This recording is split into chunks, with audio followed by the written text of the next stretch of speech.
तो सोचिए, क्या होगा जब गंभीर पीओसीओ आरोप सीधे राष्ट्रीय राजनीति के बड़ों से टकराएं। आज यही समझते हैं। केंद्रीय मंत्री बंदी संजय के बेटे बंदी भागीरथ का ये केस।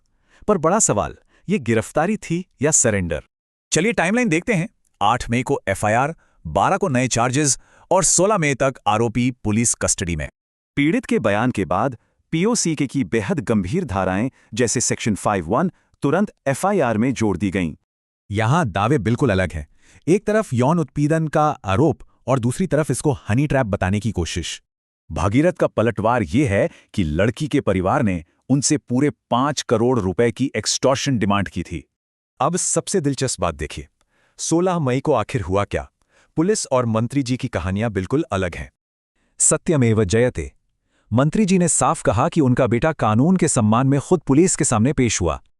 लेकिन भाई, पब्लिक तो सवाल पूछेगी ही, एफआईआर और कस्टडी के बीच पूरे 8 दिन की देरी आखिर क्यों हुई? नेटिजन्स ने पूछा कि ये सरेंडर सिर्फ एंटीसिपेटरी बेल खारिज होने के बाद ही क्यों हुआ। बात तो सही है। राजनीति भी गर्म है। बीआरएस का सीधा आरोप है कि सभी पार्टियां मिलकर मंत्री के बेटे को बचा रही हैं। इधर कानूनी दाव देखिए। मंत्री जी ने एक जॉन डो आदेश हासिल किया, जिससे केस की मीडिया कवरेज रुक गई। इस ऑर्डर का दायरा सच में बड़ा है। गूगल, मेटा, एक्स और कई रीजनल मीडिया चैनल्स इसकी जद में है।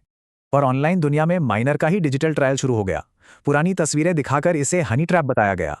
एनसीआरबी डेटा यहां ध्यान देने लायक है। लगभग 97% पोक्सो केसेस में आरोपी पीड़ित के जानने वाले होते हैं। तेलंगाना में ये आंकड़ा 99.6% है। ये सच उस ऑनलाइन विक्टिम शेमिंग नैरेटिव की बिल्कुल पोल खोलता है। ये केस उस चिंता का प्रतीक है जहां गंभीर आपराधिक आरोप सीधे तौर पर बड़े राजनीतिक रसूख से टकराते हैं। बड़ा सवाल ये है, क्या हमारी न्याय प्रणाली ताकतवर और आम जनता को वाकई एक समान नज़र से देखती है?